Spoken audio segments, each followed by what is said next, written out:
তারকগোসাইয়ের লেখা এবং হরিচাঁদ ঠাকুরের কথা, এগুলো কোনোটাই তারকগোসাইয়ের কথা নয়, সবই হচ্ছে হরিচাঁদ ঠাকুরের কথা।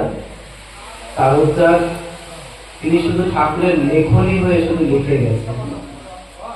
তা আজকে এই ভক্ত, সেই ভক্তের বাড়িতে ঠাকুরের অনেক ভক্তরা এসছে, একটা আনন্দের দিন, আনন্দের মুহূর্ত। তা লীলান্বিত পাঠ করে যে আপনাদের মনে আনন্দ দেব এরকম শক্তি ভক্তি আমার নেই। তবে আমি শুনেছি যে ভক্তের মধ্যেই ভগবান থাকেন। সেই ঠাকুর ও শ্রী গোসাই বলেছে যে সেই মানুষ কোথায় আছে, ভক্তের সঙ্গে মিশে গেছে সরদরে।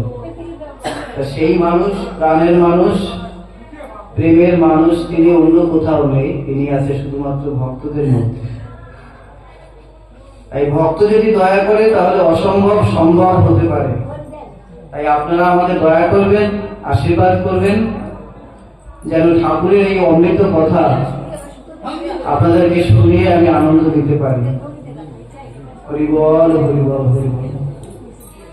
বল জয় জয়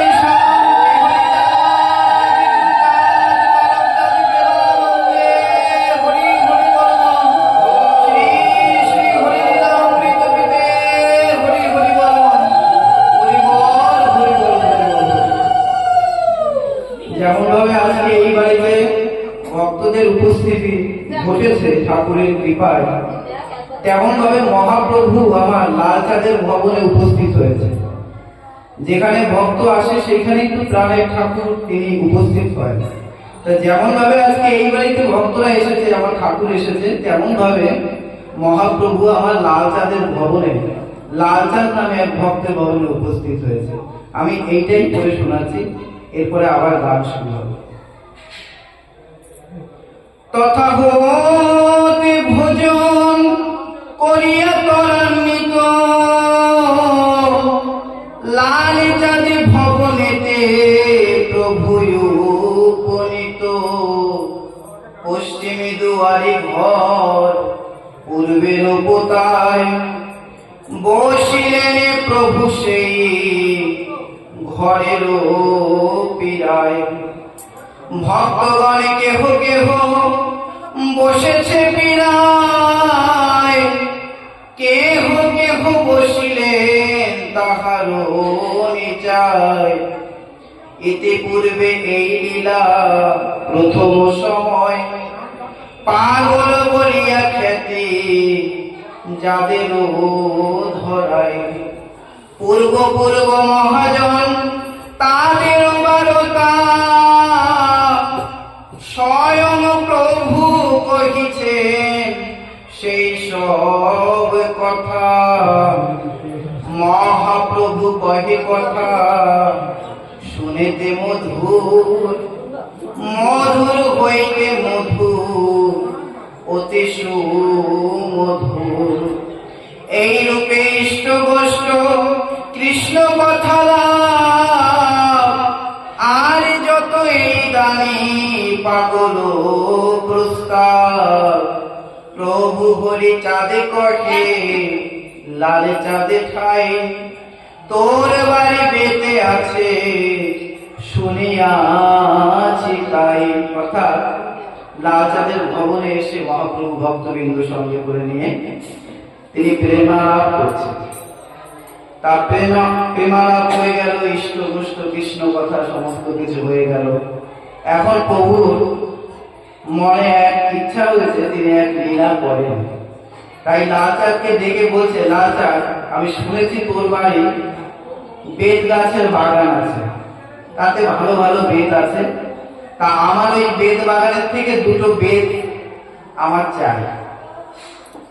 লালচাঁদে কঠে প্রভু ভালো বেতে আছে, লতিয়া উঠিছে বে বড় বড় গাছে। ওই সবে বড় আম গাছে দেখা যায়, বেতে বে উঠিয়াছে গাছের আগায়। বসিয়া দুজনে কই তেছে দেখা দেখি থরি থরি বেদ ফল রহিয়াছে পাখি। এই বেদে হইতে দুটি বেদ দেহ মরে, আর এক ইচ্ছা বেদ ফল খাইবারে। লাল চাঁদে বলে বেদ পাখি আছে ভারী, টান দিলে বেদ ফল যাইবে কে পড়ি। তখন ঠাকুরের মনে ইচ্ছা হল, ওই বেদ গাছের দিকে তাকিয়ে আছে কে? মহাপ্রভু আর লাল চাঁদ। তা দেখছে এত সুন্দর বেদ ফল পেকে পেকে আছে, ঠাকুরের ইচ্ছা হয়েছে ওই বেদ ফল তিনি মাখা খাবেন। তা ভক্ত কি করেছে? ভক্ত ভালোবেসে কাসন্দি দিয়ে মেখে সেই বেদ ফল ঠাকুরকে খাইয়েছে। ভক্ত যদি ইচ্ছা করে ঠাকুরকে অনেক কিছু খাওয়াতে পারে। সবসময় যে পুজো দিতে গেলে ফল লাগবে, মিষ্টি লাগবে তা নয়। তোমার মনে কি চাইছে ঠাকুরকে খাওয়াতে, তুমি সেটা খাওয়াতে পারবে ভালোবেসে। ফলে ধরা পেতে বলো ভালো নাহি রয়, অফলা পুরাণে বেদ দিব মহাশয়ে। ঠাকুর বলেন আগে বেদে ফলে আন, তাহা শুনি মৃত্যুঞ্জয়ে করিল প্রয়াণ। তখন মৃত্যুঞ্জয় গোসাই গেল। ঠাকুর কি বলছে যে বেদ ফল আমি পরে খাবো, আগে বেদ আমি পরে নেবো, আগে বেদ ফল আমার জন্য নিয়ে আসে। ঠাকুর কেনে ওই বেদে বড় ভালো, বেশি নহে মাত্র দুটি বেদে গিয়া তুলো। দুটি বেদে তুলিয়া আনো মুঠাই, বেদে তোলা শেষে কথা আগে পরে চাই। মৃত্যুঞ্জয় দুটি বেদ কাটিল কেবল, একটি নিষ্ফলে তার একটি সফল। ফল ধরা গাছে কাঠি কহে মৃত্যুঞ্জয়, তব ফলে লাগিবে প্রভুর সেবায়। সৌভাগ্য হয়েছে ফল করিও না তবু, তোমাকে করিবে সেবা স্বয়ং মহাপ্রভু। মৃত্যুঞ্জয় কাঙালি তার প্রতি নিজন, বেদ টানি বাহির করিল ততক্ষণ। বেদ ফল তুলি ধরি লইল বাটিতে, ঝাড়া দিল থলি ধরি পাত্র উপরেতে। আগে ঝাড়া দিলে সব ফল পড়ি যায়, অর্ধ অর্ধ খোসা মাত্র রহিল গোটায়। অবশিষ্ট অর্ধ খোসা বাছিয়া ফেলিয়া ঠাকুর সম্মুখে দিল কাসন্দ মাখিয়া। তখন কি করলো মৃত্যুঞ্জয় কাঙালি? হ্যাঁ, মৃত্যুঞ্জয় কাঙালি আর তারক গোসাই তিনজনে মিলে ওই বেদ তো দুটো কেটেছে, একটাই ফল আছে আর একটাই ফল নেই। একটা নিষ্ফল আর একটা ফল, তাই না? তো এর থেকে কি বোঝা যায়? একটা নিষ্ফল আর একটা সফল, এটা কাটলো কেন?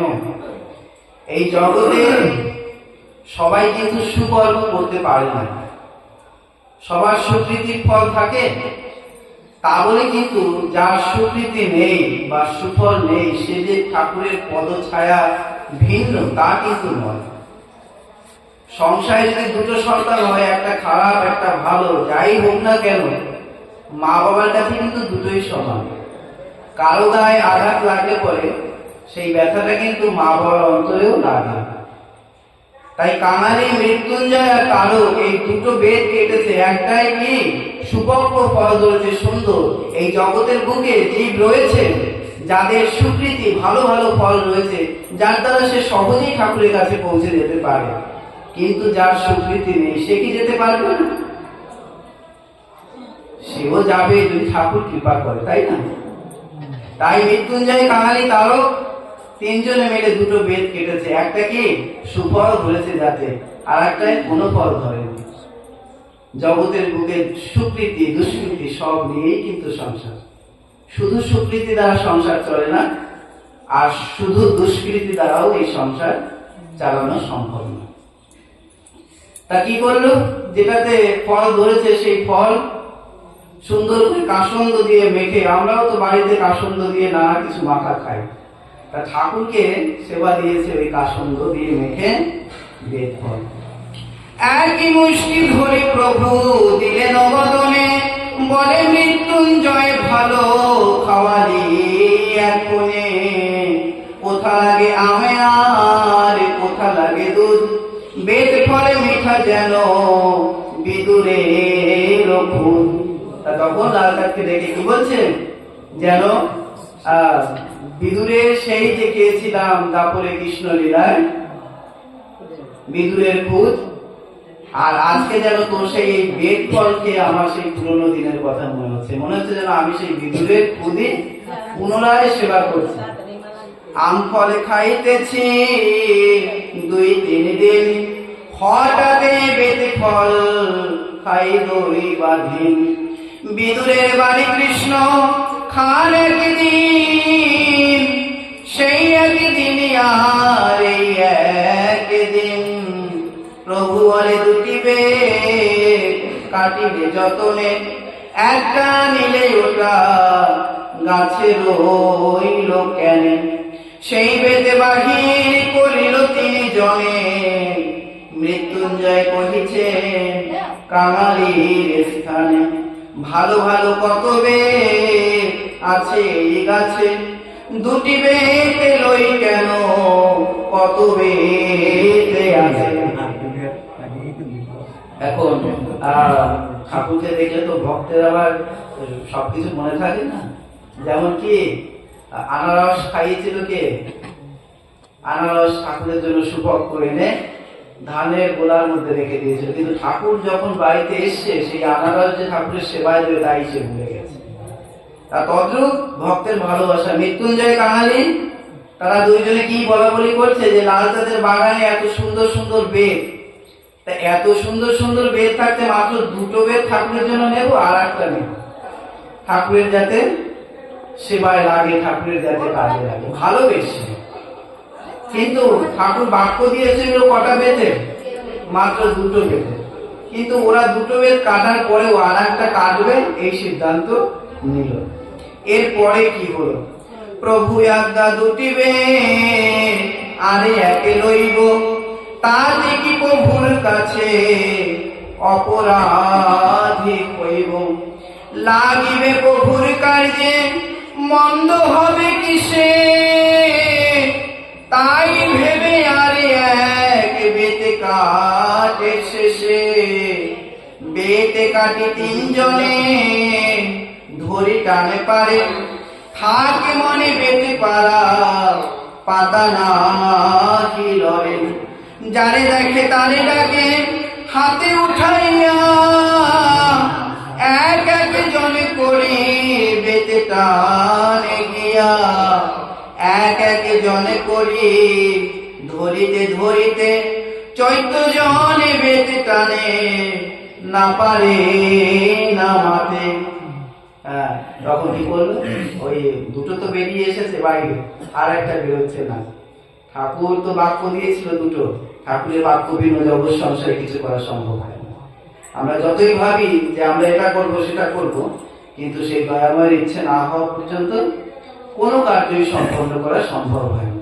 তা ঠাকুর বাক্য দিয়েছে 2টো, কিন্তু ওরা বাক্য লঙ্ঘন করে ভালোবাসার ছলে আরো একটা বেশি কেটেছে, কিন্তু কেটেছে তো, কিন্তু তা বের করতে পারছে না গাছ থেকে। এবার 3 জনে কাঙালি মৃত্যুঞ্জয় তারক গোসাই, এই বুদ্ধি কিন্তু মৃত্যুঞ্জয় আর কাঙালি তারক গোসাই মাইকে এত ডিস্টার্ব করছে না, তো এবারে কি করেছে, ওই বেদ লাস্টের যেটা ওটা বের করবার জন্য 1 জন 2 জন করতে করতে 14 জন এসছে, ওই বেদ ধরে টানাটানি করছে, কিন্তু কিছুতেই বেদ আর নামাতে পারছে না। নাহি ছিঁড়ে নাহি পরে, নালরে না সরে, আমের গাছের ডাল কর্মরে করে রামচাঁদ চৌধুরীর বুদ্ধি বিচক্ষণ বলে বৃথা পরিশ্রম করো কি কারণ 14 জনে বেতে টানি কিছুই হয় না এহেন আশ্চর্য কেবা দেখেছে কোথায়। অর্থাৎ তখন রামচাঁদ, আচ্ছা তোমরা এত কথা বলছো কেন বাইরে? জয় হরি বল। মা জননী, তোমরা এত কথা বলছো কেন? বাবা বড় কঠিন জায়গা। তিনি এসে কি করছেন, ওদের এই কাণ্ড কারখানা দেখে বলছেন যে তোমরা এগুলো কি করছো? 14 জন ধরে একজন একটা বেদ নামাতে পারছো না, এটা তো একটা আশ্চর্য ঘটনা। 2 বেদ তুলিবারে প্রভু দেনে বলি, সে আজ্ঞা লঙ্ঘন করে কেন বেদ তুলি? 14 জনে টানিবে নাহি কবিরাম, নিশ্চয় জানিও এই ঠাকুরের কাম। কেন মিছা টানাটানি পরিশ্রম করো, চলো গিয়া প্রভুকে জানাই সমাচার। কে যাবে সবে ভাবে মনে মনে, সবে কহে তারকে পাঠাও প্রভু স্থানে। এইবারে যখন রামচাঁদ চৌধুরী যখন ওই কথা বলেছে, তখন কিন্তু মৃত্যুঞ্জয় গোসাই এবং কাঙালি হুঁশ ফিরেছে যে সত্যিই তো ঠাকুর আমাদের 2টো বেদ কাটতে বলেছে, আমরা বোধহয় আর একটা বেদ কেটে ঠাকুরের চরণে অপরাধী হয়ে গেল। তা তখন কি করবে? এখন এই সমস্যার সমাধান তো করতে হবে, এখন কাকে ঠাকুরের কাছে পাঠানো যায়? মৃত্যুঞ্জয় কাঙালি জানে যে ঠাকুরের অতি প্রিয় হচ্ছে কি তারক গোসাই। তাই এবার 2 জনে যুক্তি করে কি করলো, আমরা কেউ যাব না, তারক গোসাইকে পাঠাবো ওইখানে ঠাকুরের কাছে, যে আমরা এক বেদ কেটে তা নামাতে পারছি না। তারক দ্বারায় গিয়া প্রভুর সম্মুখে মৃত্যুঞ্জয় কিছু দূরে দাঁড়াইয়া থাকে। প্রভু কনে একা কেন আসিলে তারক, এক বেত লয়ে বুঝি হাসাইলে লোক। 2টি বেতে নিব আর নাহি আবশ্যক, 3 বেত কাটিয়াছি কহিল তারক। ঠাকুর কহেন কেন এ কার্য করিলে, সামান্য একটি কথা মানিতে নারিলে। যেমন লোভের বসে করিয়াছ তাই, 14 জনে হারো কেনে এক বেতে ঠাই। ঠাকুর বলছে কি ঠিক হয়েছে, যেমন কর্ম করেছিস তেমন শিক্ষা হয়েছে। হ্যাঁ 2 বেদ, আমার একটা সাধারণ কথা ধরে রাখতে পারলি না, 2টো বেদ নেব, তার মধ্যে আবার আর একটা বেদ গিয়ে কেটেছে, তোদের ঠিক সাজা হয়েছে। যেমন লোভের বসে করিয়াছ তাই, 14 জনে হারো কেন এক বেদ ঠাই। ছোট এক বাক্য তাহা না পারো মানিতে, ধন্যবাদ দেই আমি সে বিন্ধু পর্বতে। এখনো উঠিতে পারে রাখে কোনে জনে, উঠিতে না পারে মাত্র এক বাক্য মেনে। বাক্য না মানিতে পারো কাপুরুষ ভও, সিংহের শাবক হয়ে ছাগেরি তিলক। অর্থাৎ ঠাকুর বকাবকি করছে তারককে। কাঙালি আর মৃত্যুঞ্জয় তো দূরে, তারক দাঁড়িয়ে দাঁড়িয়ে একা বকা শুনছে ঠাকুরের, যে কি সিংহের শাবক হয়ে, সিংহের শিশু তোমরা, সিংহের শিশু হয়ে সামান্য একটা বাক্য রাখতে পারলি না? আমার 2টো বেদ কাটতে হলাম, তাই লঙ্ঘন করে আবার আর একটা, মানে এইভাবে ঠাকুর তিনি বকছেন, ওদের বোঝাচ্ছেন। তাহা শুনে তারও জুড়িলে 2 হাত, অপরাধে ক্ষমা করো অনাথের না। কালীনগরের কর্তা বেতে কাটিয়াছে, অপরাধ করিয়াছে স্বীকার করেছে। গুরু কার্য করি মোরা মনের হরিষে, প্রভু কার্যে বেতে নিব দোষ হবে কিসে।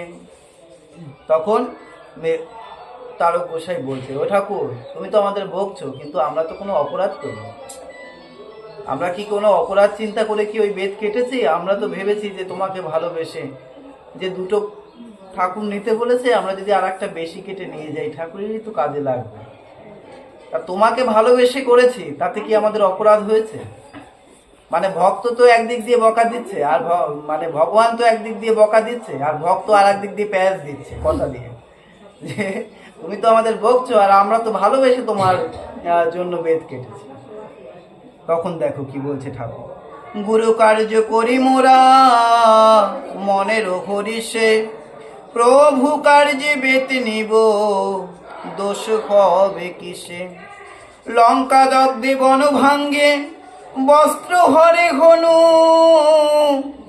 রামে কার্য রামে করে সমর্পিত তনু। এত বেত লাল চাঁদ কি কার্যে লাগাবে, আমরা লইলে বেদ গুরু কার্য হবে। তখন তার গোসাই উপমা দিচ্ছে কি, লঙ্কা দগ্ধে বন ভাঙ্গে বস্ত্র হরে হনু। অর্থাৎ রামলীলায় আমরা দেখতে পাই হনুমান কি করেছে, লঙ্কা দগ্ধ করেছে, বন ভেঙে, সুন্দর বন, রাবণের প্রিয় বন অশোক বাটিকা ভেঙে চুরমার করে দিয়েছে, বস্ত্র সব হরণ করে নিয়েছে। তারপরে কি বলছে, রাম কার্য রাম করে সমর্পিত তনু। অর্থাৎ তারক গোসাই বলছে যে এই যে লঙ্কা দগ্ধ, বনভঙ্গ, বস্ত্র হরণ, এগুলো কি হনুমান করেছিলেন? তুমি যদি হনুমানকে দিয়ে না করাও, তাহলে হনুমানের করার কি কোনো ক্ষমতা আছে? মানে কি এই কথা দিয়ে বোঝাতে চাই যে আজকে যে আমরা 3 বেদ কেটেছি, তাও তুমি আমাদেরকে দিয়ে করিয়েছো, আমরা করি। এত বেতে লাল চাঁদ কি কার্যে লাগাবে, আমরা লইলে বেদ গুরু কার্য হবে। ইহা বলি এই বেদ কেটেছেন তিনি, ঠাকুর বলেন যাও সব আমি জানি। ধর গিয়া সেই বেদ সেই 3 জনে, চৈত্য জনে টানবে কিসেরও কারণে। বেদ ধরি টান দিল সেই 3 জন, অমনি বাহিরিবে হইল তখন। 3 জনে ছাটিয়া করিল পরিষ্কার, 3 বেদ প্রায় 2 বোঝা 2 জনার। এদিকে সকলে করে মাধ্যাহ্নিক ক্রিয়া, স্নান আদি ভোজন করে হরি বলে দিয়া। প্রভু হরিচাঁদে স্নান করে প্রথমেতে, বলিলেন আমি আন সবে দাও খেতে। অগ্রে ছেদি কতগুলি দিলেন খাইতে, অমৃত খাইনু হরি বলে আনন্দেতে। পরে অন্ন ভোজনে বসেনে হর্ষ মনে, ঘিত পক্ক ডালে বড়া শাক আদি ব্যঞ্জনে। অমৃত অম্বল দধি দুগ্ধ আম্র সহ, খাইলেন ভক্ত সব বড়ই উৎসাহ। পায়স পিষ্ট কয়াদি সেবা খাজা গজা, খিরি চুষি খিরে লড্ডু কুসর ভাজা। ঠাকুরের বাম দিকে আম পোড়া ঢাকা, প্রভু কনে এত আম রাখো কেন একা। লাল চাঁদ বলে আমগুলি চোকা, মূলে টকে দেখিতে সুন্দর যায় দেখা। প্রভু কনে মিঠায়াম আর নহে চাই, এ আমি খেয়েছি আম ওই আমি খাই। ভালো ভালো আমি খেয়ে কি করিনু কাজ, ভোজনের শেষ চুকা তাই খাবো আর। চুকা আমি খাই নাই, ওই আমি খাবো, ওই আমি খেয়ে মন মালিন্য ঘুচাইব। লাল চালে দেনে আম্র ভক্তি প্রচুর, প্রভু কনে কই চুকা অতীব মধুর। মধুর হইতে মধুর সুমধুর নাম, শ্রীমুখের মধু বাক্য তাই পরিণাম। যে গাছের চুকায় আম্র খাইল ঠাকুর, সে গাছের আমি খইল সে হইতে মধুর।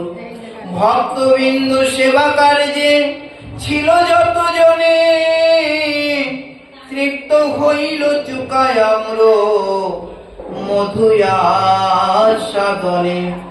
সেবা কার্য করি করি যাত্রা করিলেন, লাল চাঁদি পেতে লয়ে সঙ্গে চলিলেন।